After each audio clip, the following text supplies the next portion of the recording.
조금 달랐습니다. 죄송합니다. 요한계시록 7장 1절에서 8절입니다. 한 절씩 교독하겠습니다. 이일 후에 내가 내 천사가 딱 내 모퉁이에 선 것을 보니 땅의 사방의 바람을 붙잡아 바람으로 하여금 땅에나 바다에나 각종 나무에 불지 못하게 하더라. 또 봄에 다른 천사가 살아계신 하나님의 인을 가지고 해 돋는 데로부터 올라와서 땅과 바다를 해롭게 할 권세를 받은 내 천사를 향하여 큰 소리로 외쳐 이르되 우리가 우리 하나님의 종들의 이마에 인치기까지 땅이나 바다나 나무들을 해하지 말라 하더라.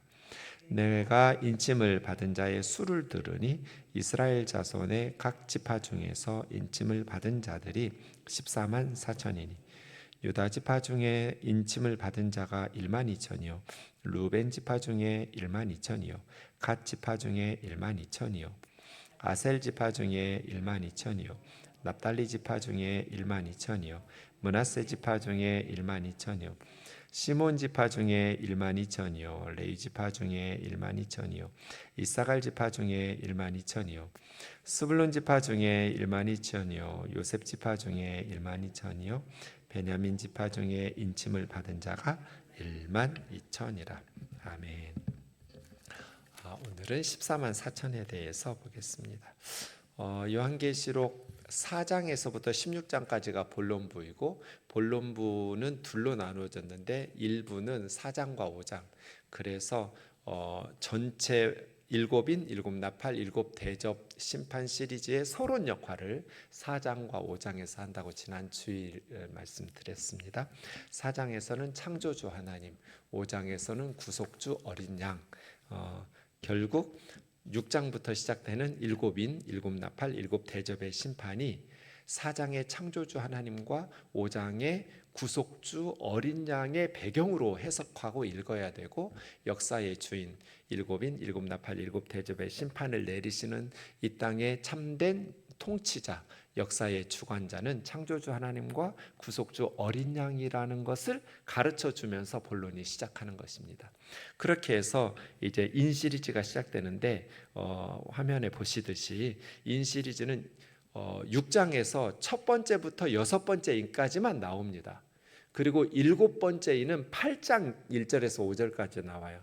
그 사이에 오늘 본문 들어있는 7장이 삽입되어 있습니다. 그래서 여섯 번째까지 인의 심판이 선포되고 마지막 일곱 번째 인의 심판이 선포되기 전에 7장에 삽입된 내용이 14만 4천과 아무라도 능히 셀 수 없는 허다한 무리, 큰 무리들이 삽입되어 있습니다. 나팔도 그렇습니다.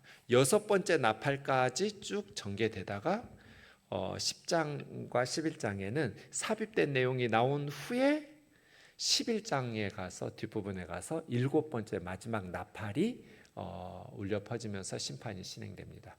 여섯 번째와 일곱 번째 사이에 삽입된 내용이 나와요.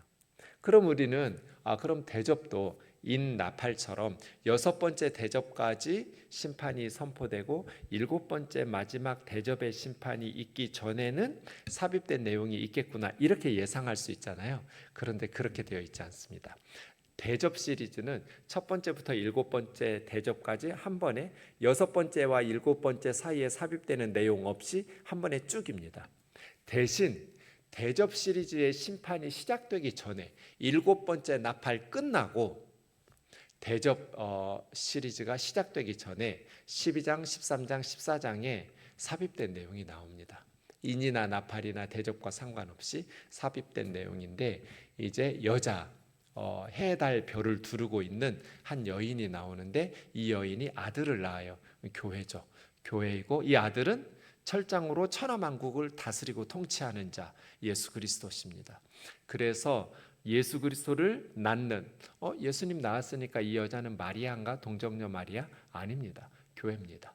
교회가 예수 그리스도를 낳고 이제 예수 그리스도의 사역을 통해서 지상 사역을 마치고 주님이 승천하셨을 때 하늘에서 무슨 일이 있었는지 다른 신약 성경에서는 거기까지 사도행전에 보면 주님께서 50일 동안 부활 후에 제자들에게 나타나시고 승천하시는 모습까지만 우리는 육신의 눈으로 보니까 거기까지만 기록되잖아요. 근데 요한계시록은 반모섬에 있는 요한에게 하나님께서 그 이상을 보여주시잖아요. 환상 속에서. 그래서 승천하신 후에 하늘에서 무슨 일이 발생하는가? 주님이 지상사역, 십자가의 대속적인 죽으심과 구원의 역사를 완성하시고 부활하시고 승천하시니까 하늘에 무슨 일이 일어날까요? 대전쟁이 일어납니다. 엄청난 변화가 일어납니다. 어떤 변화? 사탄이 하나님 앞에서 밤낮 구원받은 하나님의 백성들을 참소합니다. 우리 죄를 근거로 참소하니까 사탄을 쫓아낼 수가 없어요. 맞는 말이에요. 사탄이 거짓말을 지어내서 하나님 앞에서 우리를 참소하는 게 아니에요. 실제로 우리가 그런 죄를 짓죠. 근데 주님이 죄인인 우리를 위해서 지상 사역을 십자가에서 이루시고 부활하시고 승천하셨잖아요. 그러니까 더 이상 사탄이 하나님의 백성들을 참소할 수가 없게 돼 있어요. 그래서 하나님 앞에서 밤낮 형제들을 참소하던 용이 쫓겨나게 되었어요. 더 이상 하나님 앞에서 구원받은 하나님의 백성들을 참소할 수가 없었어요. 이것이 요한계시록에만 나오는 속이 후련한 장면이죠. 더 이상 하나님 앞에서 구원받은 하나님의 백성들을 사탄이 정죄하고 왜 심판의 지옥으로 안 보내느냐고 할 수가 없어요. 예수님께서 우리의 죄값을 다 치러내셨기 때문이에요. 그 내용이 12장에서 14장까지 나와요. 그래서 용이 나와서 사탄이죠. 옛 뱀이라고 하기도 하고 마귀라고 하기도 하고 사탄이라고 하는 용, 붉은 용. 근데 용이 땅에 왔으니 이제 사람들을 미혹하고 멸망의 길로 끌고 가려 하겠죠. 예수님 믿지 못하고 하나님을 믿지 못하게 하겠죠. 그 내용들이 12장에서 14장까지. 용은 자기 대리인을 내세요. 그게 첫째 짐승인데요. 바다에서 올라오는 첫째 짐승. 그게 이제 사탄의 권세를 받아서 사람들이 이렇게 숭배하는 신격화되는, 북한으로 하면 김일성, 백두혈통이라고 하는 우상화되어 있는 김일성이 첫째 짐승이에요. 첫째 짐승이 모양 빠지게 사람들에게 미혹하고 가르치고 협박하고 박해하면서 나 믿으라고 그렇게 하지 않아요. 둘째 짐승을 내세워요. 그리고 둘째 짐승은 첫째 짐승을 숭배하도록 사람들을 미혹하고 막 기적도 베풀고 능력도 행하고 아니면 박해도 하고 믿지 않으면 자기들을 따르지 않으면 이런 종교적인 사제나 그런 사람들이에요. 로마 제국으로 하면 황제 숭배라고 했을 때 황제가 신격화된 황제가 첫째 짐승이고 그 황제 숭배를 하도록 신전에서 백성들을 미혹하고 하는 제사장 무리들, 신전의 제사장들 우상 숭배하도록 사람들을 미혹하는 이들이 둘째 짐승이에요. 근데 사실은 배후에 용 사탄이 있어요. 나는 사탄을 숭배하는 게 아니야. 그냥 난 부처님 믿는 거야. 나는 공자님 믿는 거야. 다 뒤에 사탄이 배후에 있어요. 첫째 짐승에게 용이 자신의 능력과 권세를 주거든요. 너무나 명확한 로직, 너무나 명확한 시스템으로 요한계시록은 우리에게 영적인 원리들을 가르쳐 주세요. 그 내용이 12장에서 14장까지 있은 후에 이제 15장, 16장이 대접 심판 시리즈예요. 그래서 일곱인, 일곱 나팔, 일곱 대접 사이에 삽입되는 내용들이 있다. 굉장히 중요한 내용들이에요. 그럼 이 내용들이 왜 삽입되어 있는가? 이유가 있을 거잖아요. 왜 하나님이 첫 번째부터 일곱 번째 인까지 쭉 하지 않고 마지막 하나를 남겨놓고 14만 4천과 아무라도 능히 셀 수 없는 허다한 무리들의 내용을 삽입시켜 놓으셨을까? 나팔도 마찬가지예요. 지금 새벽기도 묵상하고 있고 주일에 이 부분을 볼 텐데요. 10장을 왜 하나님께서 첫 번째부터 일곱 번째까지 한 번에 쭉 하지 않으시고 하나 남겨놓고 최후의 심판, 일곱 번째 나팔을 남겨놓고 여섯 번째까지 심판을 선포하시다가 삽입된 내용을, 이런 내용을 이 자리에, 이 위치에 기록해 놓으셨을까? 당연히 이런 질문을 던져야죠. 이유가 있을 테니까요. 네, 그런 생각하면서 계시록을 읽으시면 됩니다. 7장이 시작되기 전에, 오늘 본문이 시작되기 전에 여섯 번째 인 끝나고 맨 마지막 오늘 본문 바로 앞절 6장 17절을 보시면 질문이 하나 나옵니다. 그들의 진노의 큰 날이 이르렀으니 이제 마지막 일곱 번째 인이 남았잖아요. 진노의 큰 날, 하나님께서 진노하시는 큰 심판의 날이죠. 누가 능히 서리요? 라는 질문이 있어요. 하나님의 최후의 심판 앞에 누가 능히 설 수 있어요? 누가 그 심판을 견뎌내고 구원받을 수 있냐? 이런 질문이잖아요. 처음부터 여섯 번째까지 쭉 하나님의 심판을 선포하신 후에 이제 마지막 일곱 번째를 앞두고 그들은 하나님을 믿지 않는, 예수님을 믿지 않는, 하나님의 뜻을 거역하는, 불순종하는 불신자들이요, 사탄을 따르고 하나님을 대적하여 자신의 삶에 스스로가 하나님이 되어버리고 스스로가 신이 되고 스스로 인생의 주인이 자기 자신이라고 믿고 사는 사람들, 하나님에 대해서 관심도 없고 하나님의 말씀에 대해서 무지하고 무관심한 사람들, 그들의 진노의 큰 날 누가 능히 서리요? 대답은 뭐예요? 아무도 없다. 하나님의 진노의 큰 날에 능히 설 수 있는 사람은 아무도 없죠. 그러면 이 세상에서 정말 아무도 하나님의 심판의 날, 최후의 심판의 날에 아무도 구원받을 수 없는가? 아무도 능히 설 수 없는가? 라는 질문을 던져놓고 7장 넘어가요. 원래 성경은 장절 구분이 없었어요. 이건 한참 후대에 장절 구분을 한 거지, 성경 시대에 성경을 읽을 때 6장 17절입니다. 자, 이제 7장으로 새로운 단락이 시작됩니다. 1절 이런 게 없었어요. 장 구분도 없었고 절 구분도 없었어요. 그러니까 여러분 가끔은 요즘 그런 성경이 나와요. 장절을 빼버리고 그냥 쭉 인쇄하는 성경들. 그 의미가 있어요. 그게 원래 그렇게 읽었을 거거든요.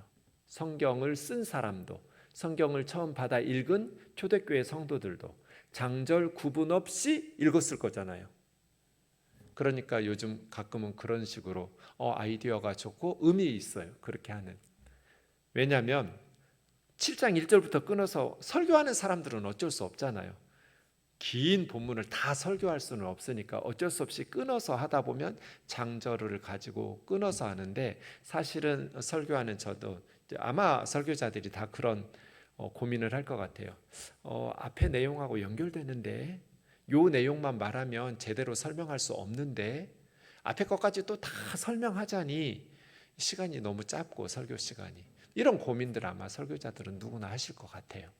근데 사실은 여러분 이런 고민들 하시면서 성경을 읽으셔야 돼요. 장절 구분에 우리가 익숙해지니까 당연히 처음부터 그렇게 쓴 줄 알지만 그렇지 않아요. 그래서 사실은 오늘 본문 7장 1절부터 읽을 때는 6장 17절의 질문에 대한 대답이거든요. 7장이. 그래서 삽입된 내용을 6장 17절의 질문을 가지고 해석해야지, 그렇지 않으시면 이 내용이 여기에 왜 나왔지? 14만 4천 얘기를 왜 하시지? 갑자기 뜬금없어 보여요. 그래서 장절 빼고 한 번에 쭉쭉쭉쭉 읽으시는, 가끔씩은 그런 통독을 하시는 것이 필요해요. 네, 짧게 매일 큐티하고 나누어서 묵상하는 것도 필요하고요. 가끔은 그냥 쭉쭉쭉쭉 읽으면서 통독하시는 것, 성경 통독이 그래서 유익합니다. 1절부터 보시죠. 이 일 후에 이제 여섯 번째 인까지의 심판의 말씀이 주어진 거예요. 요한이 몸은 반모섬에 있지만 환상 속에서 네 천사를 보았어요. 근데 네 명의 천사가 있는데 천사가 한 명씩 땅 네 모퉁이에 서 있는 거예요. 4라는 숫자는 세상과 관련되어 있는 상징적인 숫자예요. 동서남북이니까요. 그래서 네 명의 천사가 동서남북 사방의 땅의 모퉁이에 서 있는 것을 요한이 본 거죠. 왜 거기에 서 있나 하면 그 네 명의 천사가 땅의 사방의 바람을 붙잡고 있는 거예요. 바람 불지 못하도록 바람을 붙잡고 있어요. 이 천사들이 붙잡은 바람을 놓으면 어떻게 됐어요? 바람이 땅이나 바다의 각종 나무에 불어서, 바람이 불으면 지금처럼 더울 때 시원한 바람일 수도 있지만 대부분 지금 파괴적인 심판의 바람을 예상할 수 있겠죠. 그러니까 그것을 붙잡고 있는, 아직은 1절에서는 정확히 몰라요. 이게 좋은 바람을 붙잡고 있는 건지 아니면 심판과 재앙의 바람을 붙잡고 있는 건지, 어쨌든 1절에서는 네 명의 천사가 땅 네 모퉁이에 서서 바람을 붙잡고 있는, 바람이 땅이나 바다나 각종 나무에 불지 못하도록 붙잡고 있는 것을 보았어요. 그럼 왜 이게 무엇을 의미해? 왜 붙잡고 있어? 지금 뭐 하고 계시는 거야, 천사 네 분이? 이렇게 생각하면서 2절로 넘어가야죠. 또 봄에 다른 천사가, 네 천사가 있었고, 다섯 번째 다른 천사가 살아계신 하나님의 인을 가지고, 하나님의 도장 가지고, 하나님의 인을 가지고 해 뜨는 동쪽에서부터 올라와서 땅과 바다를 해롭게 할 권세를 받은 네 천사. 그러니까 1절을 지금 2절에서 설명하고 있죠. 1절에서는 네 천사가 땅의 네 모퉁이에 서서 바람이 땅이나 바다나 각종 나무에 불지 못하도록 바람을 막아서 붙잡고만 있었는데, 바람을 붙잡고 있다는 것이 뭐냐면 땅과 바다를 해롭게 할 권세를 받은, 천사들이 자기 마음대로 부는 게 아니라 하나님께 권세를 받는 거죠. 세상의 주인은 하나님이시니까요. 하나님께서 네 천사에게 땅과 바다를 해롭게 할 권세를 주신 거예요. 그러니 바람이 땅과 바다에 각종 나무에 분다는 것은 시원한 좋은 긍정적인 바람이 아니라, 세상을 유익하게 하는 바람이 아니라 재앙과 심판을 내리는 바람인 거죠. 해롭게 할 권세니까요. 네 천사가 바람을 아직 잡고 있었어요. 네. 그 네 천사를 향해서 동쪽에서부터 올라온 또 다른 다섯 번째 천사가 큰 소리로 네 천사에게 외치는 거예요. 큰 소리로 외친다는 것은 너무나 중요한 메시지니까, 꼭 전달해야 될 메시지니까 큰 소리로 외쳤겠죠. 들어도 되고 안 들어도 되면 뭐 조곤조곤 평소 보통의 소리로 말할 수 있지만, 너무나 중요하니까 큰 소리로 네 천사에게, 땅을 해롭게 할 권세를 가지고 바람을 붙잡고 있는 땅 네 귀퉁이의 네 명의 천사에게 큰 소리로 말하는 거예요. 무슨 말을 할까요? 3절이에요. 이르되 우리가 우리 하나님의 종들의 이마에, 그러니까 하나님의 인을 가지고 동쪽에서 올라왔잖아요. 우리가 우리 하나님의 종들, 하나님의 종들이니까 참 하나님의 백성들이겠죠. 진실한 하나님의 백성들의 종의 이마에 인을 칠 때까지, 도장 찍을 때까지. 그래서 제가 여러분, 이마를 너무 이렇게 가리지 말라, 이마를 훌러덩 까는 게 좋고 대머리 형님들은 제일 좋다, 이렇게 농담하는 거예요. 이건 비유와 상징적인 이야기니까. 네. 그래서 너무 이마를 가리지 마시고 이렇게 가끔 이렇게 까세요. 왜냐하면 이마에다가 도장 찍기 편하라고, 천사들한테. 상징적으로. 그러면 하나님의 종들의 이마에 인칠 때까지 땅이나 바다나 나무들을 해하지 마라. 그러니까 이게 중요한 메시지니까 큰 소리로 외친 거죠. 그죠?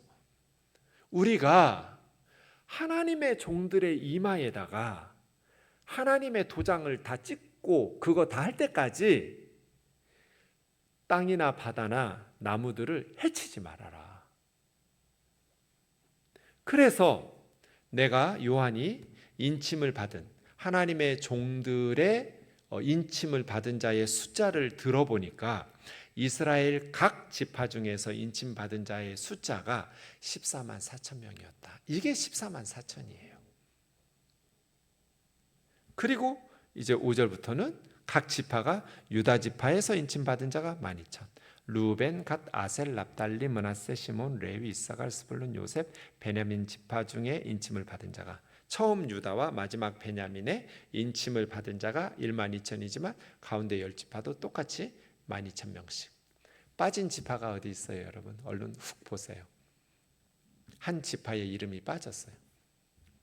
12지파는 맞는데 12지파 중에 어떤 지파가 빠졌어요? 좀 물 마실 동안에 찾아보세요.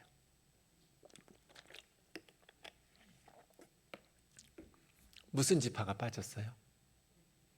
에브라임 지파는 요셉 지파라고 부를 때가 많아요. 사실은 요셉 지파 대신에 에브라임과 므낫세가 들어갔잖아요. 그래서 13지파가 되고 12지파 맞추느라고 레위지파, 제사장 지파를 빼고 땅 분배 12지파로 하거나 이렇게 해서 언제나 12로 맞추는데 요셉이 들어있어요. 에브라임 대신이라고 요셉 지파는 보시면 돼요. 요셉 지파의 대표적으로 에브라임이니까. 그럼 또 어디가 빠졌어요? 요셉이 들어갔고 레위도 들어갔으니까 요셉 지파 중에 므낫세는 빠져야 되는데 6절에 므낫세는 또 있거든요. 에브라임, 므낫세가 다 들어가면 레위 지파가 빠져야 되는데 7절에 레위 지파가 들어있어요. 13지파가 들어가야 맞는데 12지파를 맞추느라고 단지파를 뺐어요. 단지파가 없죠. 그래서 성경학자들이 고민을 많이 해요. 왜 단지파는 빠졌냐? 왜 빠졌을까요? 몰라요. 모른다는 대답은 좋은 대답이에요. 우리는 성경이 가는 데까지 가고 성경이 멈추는 데서 멈추면 돼요. 모른다가 정답이에요. 그 다음부터는 이제 우리 생각이에요. 왜 여기에 단지파가 빠졌는지 알 수는 없지만 정답은 모른다인데 그 다음 이제 우리는 생각할 수 있죠. 우리 생각. 성경 어디에도 여기 단지파 빠진 이유를 설명하지 않으니까요. 그래서 아마도 12지파를 맞추기 위해서 단지파 하나를 빼놓은 것 같아요. 그래서 단지파가 왜 빠졌는지, 왜 하필 단지파인지, 그럼 단지파 중에는 하나님의 종으로 이마에 하나님의 인을 맞은 사람이 하나도 없고 구원받은 사람이 하나도 없는 것인지, 그렇진 않겠죠. 상징적인 숫자예요. 14만 4천이. 왜냐하면 12지파 중에 한 사람도 차이가 나지 않고 똑같이 한 지파에 12,000명씩만 하나님의 종이라고 하나님의 백성이라는 표시를 받을 리가 없잖아요. 그러니 14만 4천도 상징적인 숫자이고 이 12지파의 이름도 그리고 단지파가 빠진 것도 이것도 다 상징적인 숫자이지 실제로 막 물질적으로. 예전에 한 자매가 저를 찾아왔어요. 우리 교회에 같이 이제 우리 뜨인들교회 오기 전에 같은 교회를 청년부에서 섬겼던 형제가 뜨인들교회를 다녔고 이 동생 자매 이제 교회 동생 자매는 신천지 청년부 리더였어요. 그래가지고 그 자매가 이제 오랜만에 우리 청년 형제가 만나가지고 신천지에 빠져서 신천지 청년부 리더가 되어 있다는 것을 알고 우리 목사님 한 번만 만나보자 해가지고 양재동으로 데려온 거예요. 그래 그 자리에서 이제 그 자매 당연히 신천지 청년부 리더니까 목사래도 우습게 여기죠. 신천지가 진리라고 확신하고 있는 자매니까요. 그러니까 표정에서 다 드러나요. 그냥 교회와 기독교를 무시하고 자기들만 구원받는다는. 그래서 그 자매하고 얘기했는데 그 자매가 하나님의 은혜로 이 형제가 또 얼마나 기도를 많이 했겠어요. 그 교회 동생의 구원을 위해서.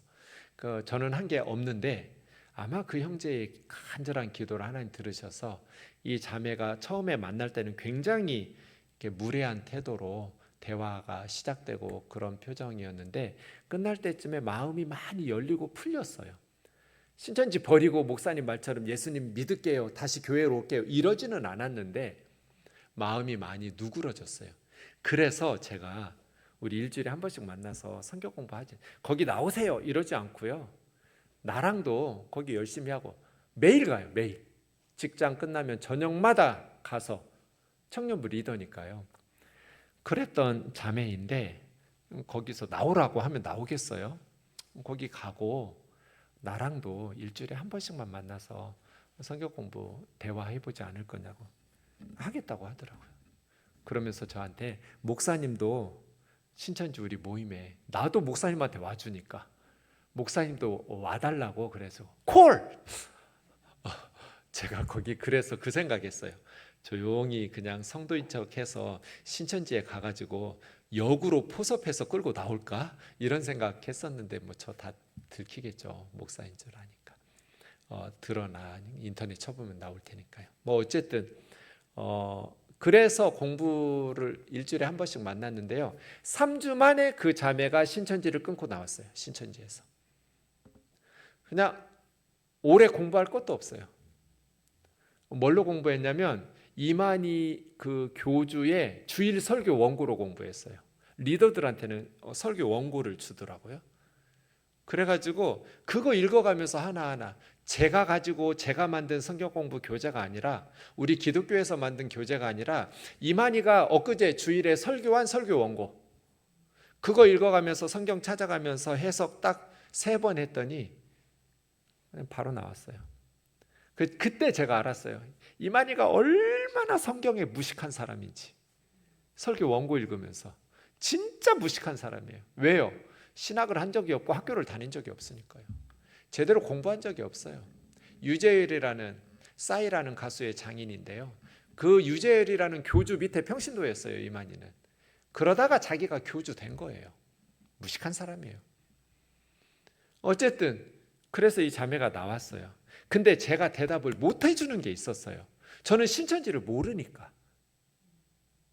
그래서 제가 그 자매한테, 내가 인터넷 찾아봤더니 신천지의 교육장, 이만희의 오른손이었어요. 이만희와 함께 신천지의 법을 만든 사람, 신현욱이라고. 그런 분이 신천지에서 나와가지고 지금 구리에서 목회하고 있는데 거기 한번 같이 가볼래? 나는 너희들이 어떻게 공부하는지 모르니까 나보다도 그 목사님이 너한테 훨씬 많은 걸 가르쳐 줄 수 있을 것 같다. 그랬더니 가보겠대요. 그래서 그 자매를 데리고 구리 초대교회 신현욱 목사를 찾아갔어요. 워낙 신천지에서 테러도 하려고 하고 이 목사님을 하니까 이 목사님 이제 만나기 전에 신분증 검사하고 저의 이런 것들 다 조사하고 이제 목사님 만나서 자매하고 셋이서 한 2시간 정도 이야기를 하니까 둘이 신나게 얘기하는 거예요. 그때 이제 옆에서 들으면서 신천지에서 이런 거 가르치는구나. 그때 저도 많이 배웠죠. 그때 이제 이 신현욱 목사님이 왜 거기서 나왔냐면, 자기 교회 신현욱 목사가 신천지의 첫 번째 대학생이래. 신천지 교회 1호 대학생. 고등학교 때인가 중학교 때인가 자기 목사님이 어느 날 자기 교인들을 데리고 통째로 신천지로 들어갔어요. 이걸 산 옮기기라고 불러요, 신천지에서는. 그냥 목사님이 청소년이었던 자기 신현욱 목사와 교회 성도들을 다 데리고 신천지로 들어가 버렸어요. 그래가지고 거기 초창기 신천지예요. 그때 신천지 초창기에 거기서 대학생이 되고 신천지에서 목사가 되고 교주 밑에서 같이 법을 만들 때, 그때 신천지가 그렇게 잘 될 줄 몰랐어요, 지금처럼. 그래서 이만희가 뭐라고 법을 만들었냐면 14만 4천 명의 신천지 교회 등록 교인이 차면 지구 종말이 온다, 이렇게 법을 써놨어요. 14만 4천을, 오늘 본문을. 그래서 신천지는 전국을 유다 지파, 루벤 지파 이렇게 12지파로 나누어 놔요. 몇 년 전에 시몬 지파 청년 3명이 제 목양실로 와가지고 저하고 성경 공부다가 한 명, 그 셋 중에 한 자매가 지금 또 나왔는데, 거기서 성경 얼마나 성경에 자신 있으면 교회로 전화해가지고 목사님, 우리 목사님하고 가서 성경으로 대화 좀 나눠도 돼요? 이런 담대한 전화를 하겠어요. 제가 어떻게 했겠어요? 콜! 너무 좋지, 와! 그래가지고 한 2-3시간 얘기하는데 그 청년 3명하고요, 자매들, 형제 하나. 정말 재밌었어요. 애들이 성경을 줄줄줄줄 외우니까, 성경을 너무 잘 알으니까 너무너무 재밌는 거예요, 대화가. 근데 뭐가 잘못됐는지, 옳은 말도 있고 틀린 말도 있어요, 그 아이들 말 중에. 잘못된 것들을 하나하나 잡아가다가 그 다음날 한 자매가 목사님 말이 맞는 것 같아요, 신천지 어떻게 나가요? 해가지고 나왔죠. 거긴 시몬 지파라고 하면서 전화하더라고요. 이렇게 전국을 12지파로 나눠놔요. 그럼 신천지에는 어떤 지파가 없겠어요, 여러분? 단지파가 없겠죠, 당연히. 단지파가 신천지에는 없어요, 여기 본문에 없으니까. 이걸 문자적으로 인용해가지고 모든 지파마다 전체 해서 14만 4천 명의 신천지 등록교인이 차면 주님이 재림하신다. 이게 신천지 교리예요. 근데 지금 25만 명도 넘었어요. 그 거짓말이죠. 그러면 어떻게 해야 돼요? 법을 고쳐야죠. 그래서 지금은 그 신천지 등록 교인들 중에도 진실한 사람이 있고 거짓된 사람이 있다. 참 진실한 성도만, 그건 아직 14만 4천이 안 채워졌다. 이런 식으로 고친 거예요. 무슨 보혜사 성령이, 이만희가 보혜사 성령이라고 그러는데 무슨 성령님이 거짓말하고 법을 고쳐요? 그러니까 이렇게 막 신천지 신도들이 늘어날 줄 모르고 14만 4천을 문자적으로 해가지고 이걸 그대로 해서 14만 4천의 신천지 교인만 구원받는다. 그 숫자가 채워지면 종말이 온다. 이렇게 거짓말한 거예요. 그래서 신영 목사가 그 얘기하더라고요. 자기가 따졌다고 나온 후에. 나랑 목사님이랑 이만희 교주랑 총회장님이랑 같이 만들었는데 이거 이렇게 바꾸지 않냐? 전에 만들었던 거 봐라. 이게 원본 아니냐? 이거 어떻게 된 거냐? 근데 뭐 자기가 틀렸다고, 보혜사 성령인데 이만희는 틀렸다고 말할 수는 없잖아요. 목사인 저는 틀렸다고 말할 수 있어요. 사람이니까 실수할 수 있죠. 근데 이만희는 거짓말을 사기쳤으니까 지가 보혜사 성령이라고. 이만희는 틀리면 안 되잖아요. 근데 틀린 게 너무 많아요. 그래서 그 자매가 나온 거예요. 8년씩 청년부 리더하다가. 이 14만 4천은 문자적으로 어느 집단 내에 하나님의 종이 14만 4천이고 그 14만 4천이 채워지면 최후의 심판이 임하고 주님이 재림하신다는 게 아니에요. 이게 상징적인 숫자예요. 상징적인 숫자. 그러면 이마에, 하나님의 종들의 이마에 하나님의 도장을 받는다는 게 무슨 뜻이냐? 이건 요한계시록에 안 나와요. 그죠? 그냥 이렇게 8절이 끝나고 9절에서는 하늘에 아무라도 능히 셀 수 없는 허다한 무리 이야기가 나와요. 그럼 도대체 7장 여기에 1절에서 8절에서 왜 이마에 인을 칠 때까지 바람 불지 마라 이런 이야기를 하냐? 요한계시록을 해석하시려면 구약 성경을 알아야 된다고 말씀드렸잖아요. 특히 다니엘서를 모르고 계시록을 해석할 수 없고 에스겔서를 모르고 요한계시록을 해석할 수가 없어요. 에스겔, 다니엘, 이사야, 스가랴, 적어도 이 네 권은 필독서예요. 요한계시록 해석을 위해서. 그래서 에스겔서 9장을 보세요. 에스겔서 9장 3절부터 보시면 그룹에 머물러 있던 하나님의 영광이, 이 그룹이 어디예요? 케루빔, 천사예요. 무슨 그룹이라는 영어가 아니에요. 히브리어예요.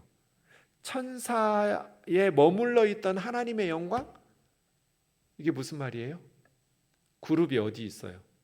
천사가. 하나님의 영광이 어디 머물러 있었어요? 엄마? 저 엄청 많이 설교했는데 이 내용. 하나님의 영광 하면 불기둥 구름기둥 하나님의 영광이에요. 불기둥 구름기둥으로 하나님의 영광이, 하나님의 임재의 상징이 그룹 사이에 머물러 계셔요. 그룹이 어디에 있는데? 지성소. 성전 안에 지성소가 있잖아요. 휘장 안으로 들어가면 지성소에 뭐가 있어요? 언약궤가 있죠.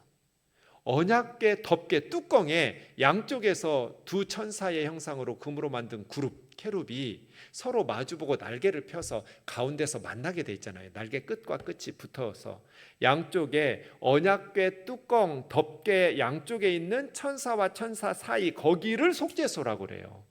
시은소라고 부르기도 하고요. 그 그룹이에요. 천사. 거기에 불기둥 구름기둥으로 지성소에 하나님이 임재하시는 것, 하나님의 영광이에요. 그래서 그룹에 머물러 있던 이스라엘의 하나님의 영광이라는 것은 지성소에 언약궤 덮개, 그 속죄소 위에 머물러 있던 하나님의 영광이 지성소에서 나오셔서 성전 문지방에 서더니, 지금 에스겔도 환상을 보는 거예요. 여호와께서 1, 2절에 나와 있는 가는 베옷을 입고 서기관의 먹그릇을 찬 사람의 모양으로 있는 천사예요.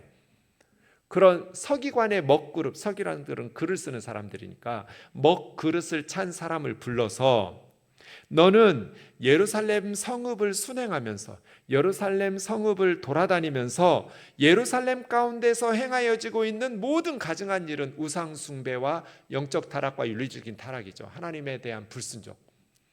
예루살렘에서 진행되고 있는 모든 가증한 일 때문에 탄식하면서 울고 있는 자들의 이마에 먹물을 칠하는 거잖아요.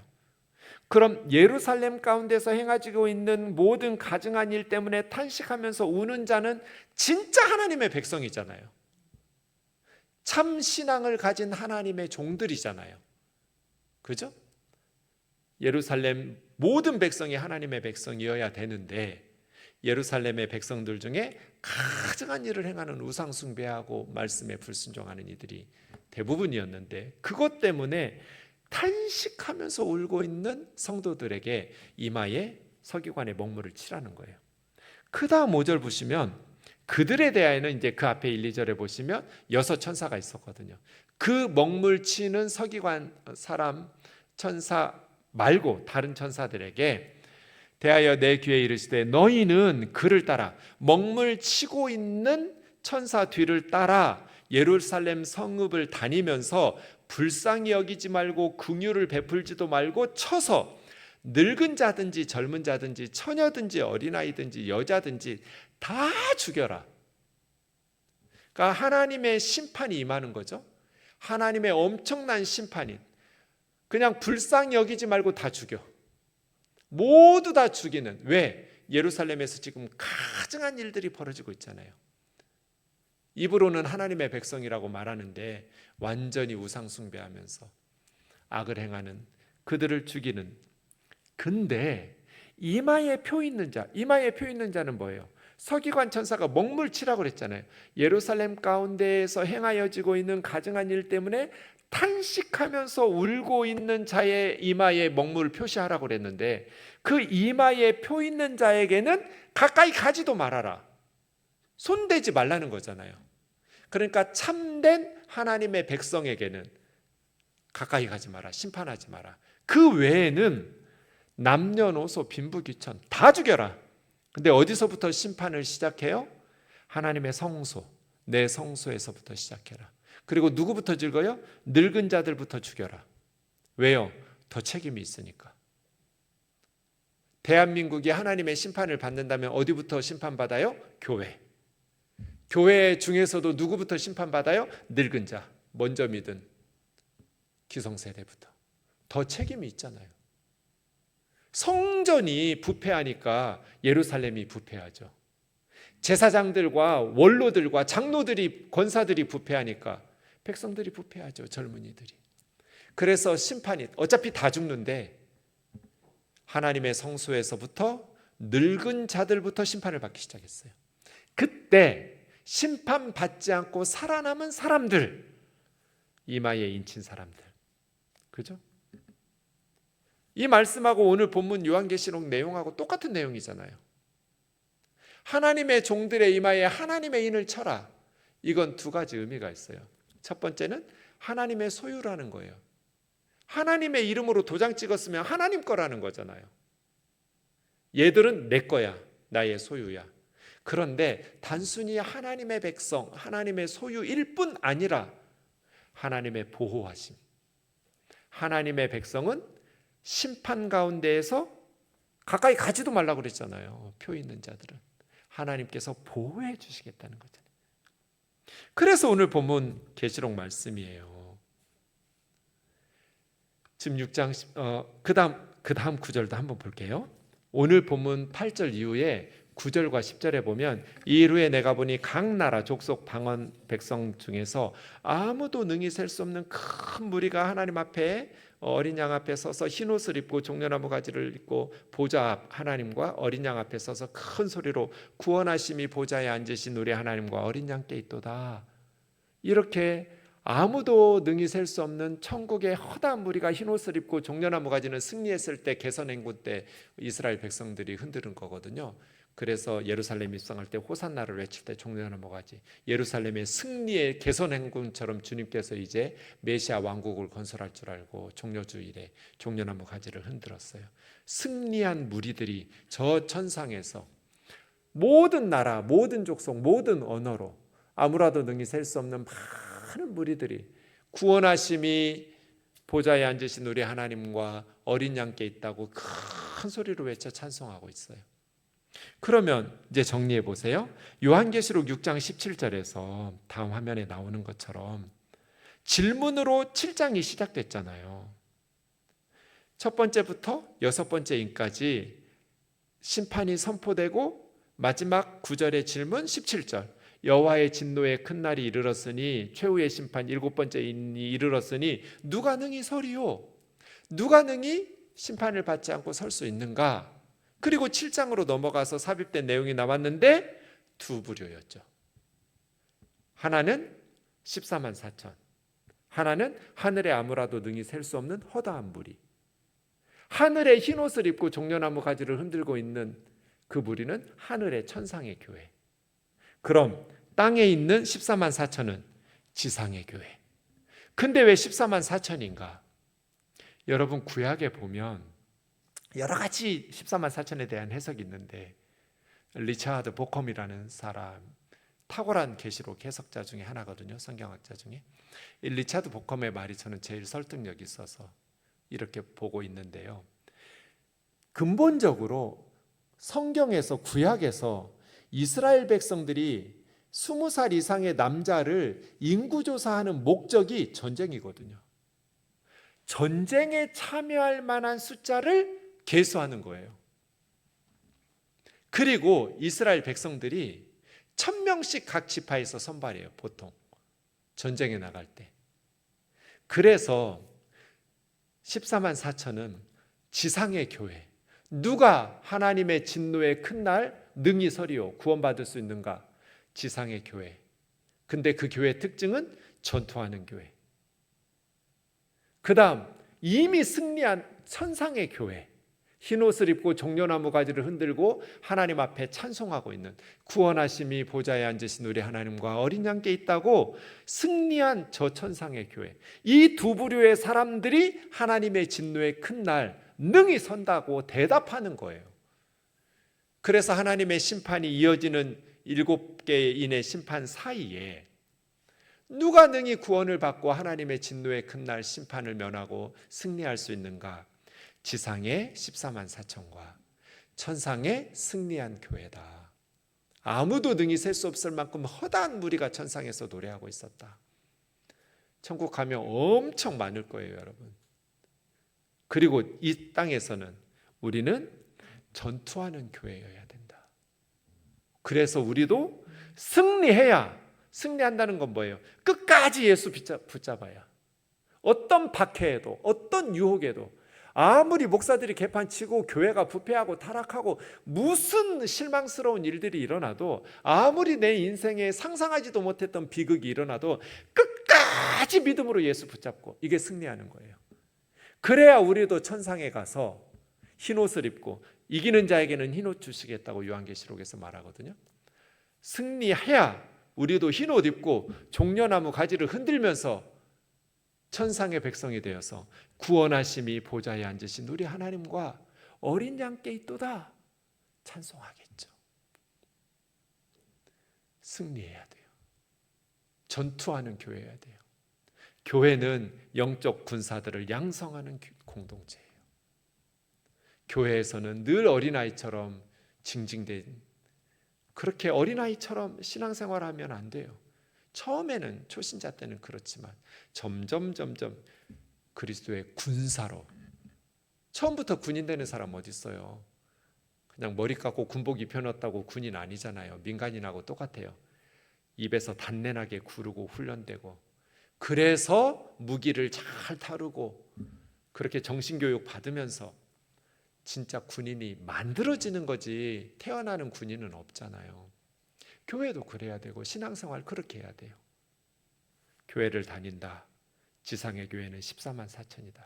신천지 이만희 교주처럼 자기 교회 오는 사람들 14만 4천 되면 재림되고 이런 엉터리 해석하지 말고, 허다한 무리가 있는데요. 천상에, 하늘에 허다한 무리가. 그러한 온 열방에 전투하는 교회로서 우리가 그리스도의 군사로 능히 주신 사명 감당하고 승리해서 우리도 하늘의 승리한 교회로 흰옷 입고 종려나무 가지 흔들면서 어린 양과 보좌에 앉으신 하나님을 찬송할 수 있기를 주의 이름으로 축원합니다.